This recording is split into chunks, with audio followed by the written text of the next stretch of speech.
चलिए दोस्तों, आप लोग का डीलेट का एग्ज़ाम चल रहा है। इसमें हम लोग अब डीलेट का पूरा प्रीवियस ईयर जो जीके और जीएस का जो क्वेश्चन है हम प्रीवियस ईयर देखेंगे। पूरा जो आज हम लोग इस वीडियो में समाप्त कर देंगे। आज देखिएगा आप लोग, अब वीडियो में शुरू से और लास्ट तक देखिएगा। आज जितना भी डीलेट का पूछा हुआ जो जीके और जीएस का यानी विज्ञान और सामाजिक विज्ञान का जितना क्वेश्चन है उसको हम लोग पूरा नहीं उसको कंप्लीट कर देंगे।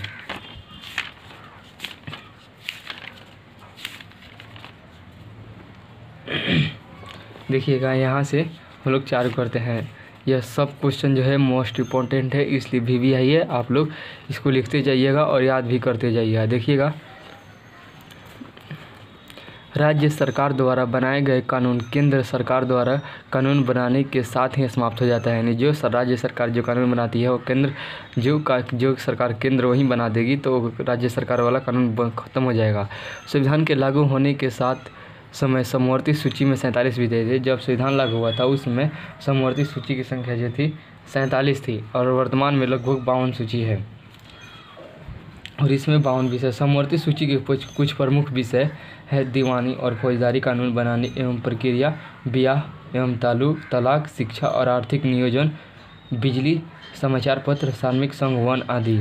समवर्ती सूची के कुछ ये समवर्ती सूची के अंतर्गत आते हैं, जैसे दीवानी और फौजदारी कानून बनाने की प्रक्रिया, ब्याह तथा तलाक, शिक्षा, आर्थिक नियोजन, बिजली, समाचार पत्र, सार्वजनिक संघ वन आदि। मोस्ट इंपॉर्टेंट है, VVI क्वेश्चन है दोस्तों, पूछता है हर एक कॉम्पिटिशन के एग्जाम में कि इसमें कौन सा विषय जो है समवर्ती सूची का है, चाहे संघ सूची का है, जो है राज्य सूची का है। तो इस समवर्ती सूची का दे दिया है, आप लोग इसको याद कर लीजिए।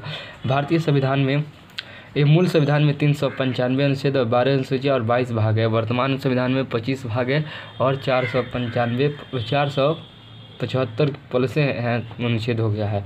सर्वोच्च न्यायालय में न्यायाधीशों की कुल स्वीकृति 34 है, जिसमें एक मुख्य न्यायाधीश होता है और 33 अन्य न्यायाधीश होते हैं। 2019 में केंद्र सरकार द्वारा सर्वोच्च न्यायालय में कुल न्यायाधीशों की कुल संख्या 31 से बढ़कर 34 कर दी गई। यह वृद्धि सर्वोच्च न्यायालय संशोधन अधिनियम 2019 के अंतर्गत ली गई है। 2019 में केंद्र सरकार द्वारा सर्वोच्च न्यायालय में कुल न्यायाधीशों की संख्या जो 31 से बढ़ाकर 34 कर दी गई है। यह सर्वोच्च न्यायालय संशोधन अधिनियम 2019 के अंतर्गत की गई है। मूलतः सर्वोच्च न्यायालय में न्यायाधीशों की संख्या 8 थी, मतलब जो मूलतः पहले था, जो एक न्यायाधीश उसमें था और 7 अन्य न्यायाधीश थे, निश्चित की गई थी। भारतीय संविधान के अनुसार सशस्त्र विद्रोह में भाग लेने की स्वतंत्रता भारतीय नागरिकों की नहीं है।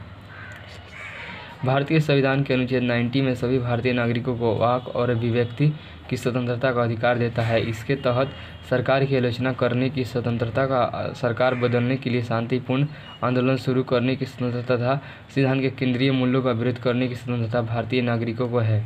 निर्वाचन में राजनीतिक दलों के लिए आचार संहिता का निर्माण और उसकी घोषणा निर्वाचन आयोग करता है।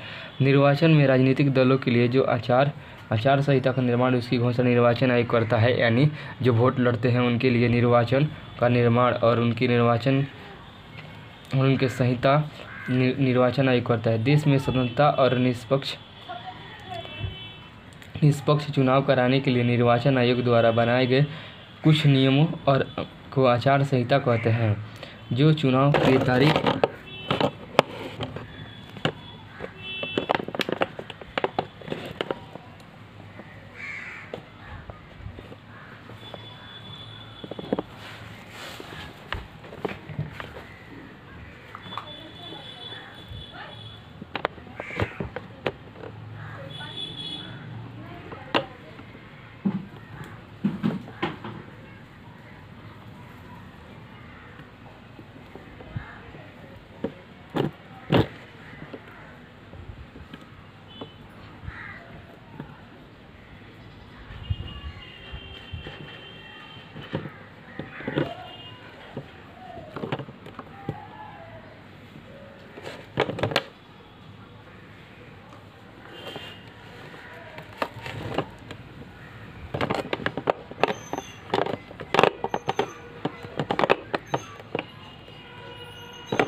देश में स्वतंत्रता एवं निष्पक्ष चुनाव कराने का हम लोग यहाँ पर थे बनाए गए हैं कुछ नियमों को आचार संहिता कहते हैं, जो चुनाव की तारीख की घोषणा के साथ ही लागू होता है। वोटों की गिनती होने तक जारी रहता है। वर्तमान में जो निर्वाचन आयोग है, जो चुनाव कराने का जो निर्वाचन आयोग है वो गणेश कुमार है। लोकसभा या विधानसभा चुनाव के दौरान इन नियमों का पालन करना सरकार, नेता और राजनीतिक दलों की जिम्मेदारी होती है। आचार संहिता का मुख्य नियम: यह सार्वजनिक धन का इस्तेमाल किसी भी विशेष राजनीतिक दल को या नेता को फायदा पहुंचाने का काम करने के लिए नहीं होगा। सरकारी गाड़ी, सरकारी विमान या सरकारी बंगले का इस्तेमाल चुनाव प्रचार के लिए नहीं किया जाएगा। किसी भी तरह की सरकारी घोषणा, लोकार्पण और शिलान्यास आदि नहीं होगा। किसी भी राजनीतिक दल, प्रत्याशी, राजनेता या समर्थक को रैली कराने से पहले पुलिस से अनुमति लेनी होगी। किसी भी चुनावी रैली में धर्म या जाति पर वोट नहीं मांगे जाएंगे। जनमत पर आधारित लोकतंत्र, लोकतंत्र को सर्वोत्तम शासन, जनमत पर आधारित लोकतंत्र को सर्वोत्तम जनमत पर आधारित लोकतंत्र को सर्वोत्तम शासन कहते हैं। जनमत पर आधारित लोकतंत्र को सर्वोत्तम शासन कहते हैं। लोकतांत्रिक शासन प्रणाली के अंतर्गत जनता अपनी स्वेच्छा से निर्वाचन में किसी भी उम्मीदवार को मत देकर अपनी प्रतिनिधि चुन सकती है। जनमत पर आधारित सरकार जनता की भलाई के लिए कार्य करती है। अगर सरकार जनमत के विरुद्ध जाती है तो उसे चुनाव के हार का सामना करना पड़ता है। लोकतंत्र के विकास का तीसरे चरण में राजनीतिक समानता के साथ आर्थिक समानता को भी मान्यता दी गई। लोकतंत्र के विकास में तीसरे चरण में राजनीतिक समानता के साथ आर्थिक समानता की मान्यता मिली है।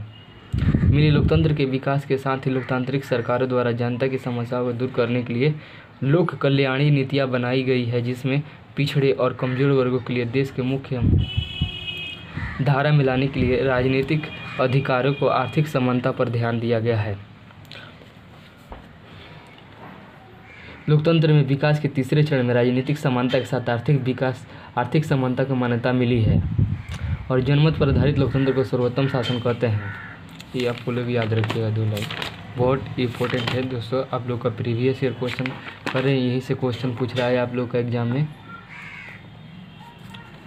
देखिए यहाँ से गेहूँ, चावल, मक्का, बाजरा, ज्वार आदि मुख्यतः कार्बोहाइड्रेट पाया जाता है। गेहूँ, चावल, मक्का, बाजरा, ज्वार में मुख्यतः कार्बोहाइड्रेट पाया जाता है।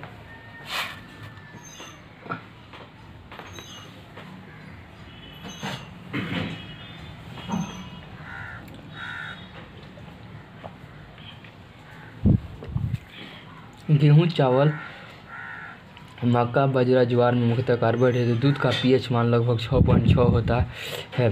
दूध में लैक्टोज पाया जाता है। दूध में खट्टा होने का प्रमुख कारण लैक्टोज का लैक्टिक एसिड में बदलना। मैग्नीशियम सल्फर के साथ अभिक्रिया करके आयनिक यौगिक मैग्नीशियम सल्फाइड का निर्माण करती है। मैग्नीशियम सल्फर के साथ अभिक्रिया करके यौगिक में मैग्नीशियम सल्फाइड का निर्माण करती है। मैग्नीशियम सल्फर के बीच आयनिक यौगिक बंध बनाता है। मैग्नीशियम सल्फर के साथ आयनिक यौगिक बंध बनाता है। मैग्नीशियम यहाँ पर इसका रिएक्शन, यहाँ पर आयनिक बंध द्वारा रिएक्शन को इसमें समझने का अभ्यास करते हैं। समझिएगा, मैग्नीशियम सल्फर के साथ अभिक्रिया करके आयनिक यौगिक में मैग्नीशियम सल्फाइड का निर्माण करता है। मैग्नीशियम और सल्फर के बीच आयनिक बंध।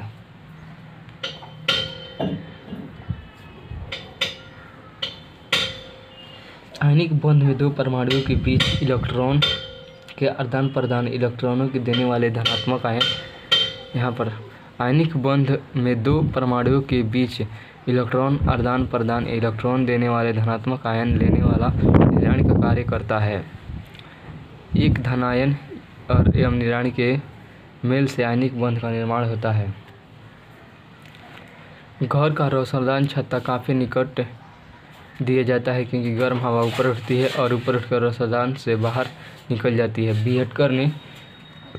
बीहटकर ने सजीव जगत को कितने भागों में? 5 भागों में बांटा है। बीहटकर ने सजीव जगत को 5 भागों में बांटा है।